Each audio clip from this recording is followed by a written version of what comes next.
खबर आगरा जनपद से है, जहां आज दिनांक 3 अप्रैल 2023 को सशक्त सेना के बैनर तले महिलाओं की कुछ समस्याओं को लेकर शबाना खंडेलवाल कलेक्ट्रेट नगर उपायुक्त आगरा से मिली और उनकी समस्याओं से अवगत कराया। क्योंकि आज भी हमारी भारतीय जनता पार्टी की सरकार लगातार महिलाओं की पैरवी कर रही है, बच्चों की पैरवी करी, उसके बावजूद महिलाओं बच्चों का उत्पीड़न कहीं न कहीं हो ही रहा है, चाहे दहेज के नाम पर, चाहे बेटियां पैदा होने के नाम पर। आज भी कुछ ऐसी ही बच्चियां दलित समाज से थी जिनके पतियों ने उनके साथ मारपीट करके घर से निकाल रखा है, सिर्फ इस बात के लिए कि उनके यहाँ बेटियां पैदा हुई हैं। वह लड़कियां बहुत गरीब परिवार से हैं, मगर लगातार ससुराल वालों का उत्पीड़न जारी है। जिन माँ बाप के पास खाने तक को नहीं है, वह अपनी बेटी और बेटी से जन्मी दूसरी बेटी को कैसे पालन पोषण कर पाएंगे।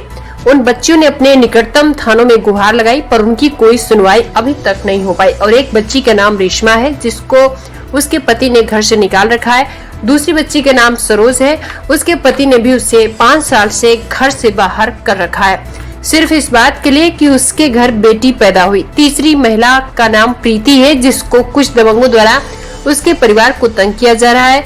इसी को लेकर शबाना खंडेलवाल उपायुक्त नगर से मिली और उनकी समस्याओं से अवगत कराया। थाना नायकी, थाना शाहगंज, थाना न्यू आगरा अधिकारियों ने शबाना खंडेलवाल को आश्वासन दिया है कि इस पर जल्द से जल्द कार्रवाई होगी और दोषियों के खिलाफ मुकदमे दर्ज होंगे।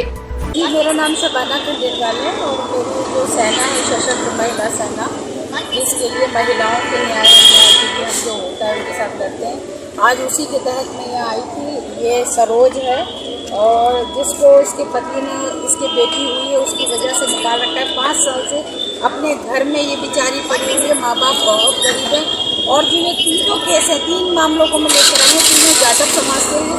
ये रेशमा है, इसकी भी बेटी हुई है, पति शराबी है और बेटी की वजह से इसको मार के घर से निकाल रखा है। ये भी मायके में पड़ी हुई है। ये थाना न्यू आगरा का मामला है, ये भी जाटव समाज से हैं। लगातार वहाँ के कुछ दबंग लोग उनको दबाव बनाए हुए हैं। नायकी आपका न्यू आगरा थाना कार्रवाई नहीं कर रहा। इनका थाना लगता है, कौन सा है तुम्हारा? शाहगंज थाना है और एक का नायकी मंदिर था। तो मेरा निवेदन यही है, हम मिले थे अभी उपायुक्त साहब से और मुझे उम्मीद है कि कम से कम उनकी कार्रवाई अच्छी होती है। और इससे पहले भी मैंने कई कंप्लेन दी है, तो हमारा यही मानना है कि कम से कम बच्चियों को लेके, बेटियों को लेके उनके साथ अन्याय ना हो। इनका पूरा जीवन बर्बाद होता है। ये कहाँ से, गरीब परिवारों से कहाँ से अपनी रोजी रोटी चलाएंगे, क्या करेंगे? पढ़ी लिखी भी नहीं है। तो अगर इनको अन्याय नहीं मिला, ऐसे लोगों के लिए मैं लड़ती रहती हूँ। नहीं मिलेगा तो मैं यहीं फिर धरने पर बैठ जाऊँगी। वैसे मुझे उम्मीद है कि इस पर कार्रवाई होगी, क्योंकि उन्होंने अभी सख्ती से थाने में फ़ोन किया है और ये विश्वास है हमें कि कार्रवाई होगी। नहीं होगी तो मैं खड़ी होगी। अपना नाम पता सरोज नाम मेरा। आपकी क्या समस्या है? मेरे पति दारू पीते हैं और घर में मारा छेड़ी करते, मेरी बच्ची की और मेरी भी, और खाना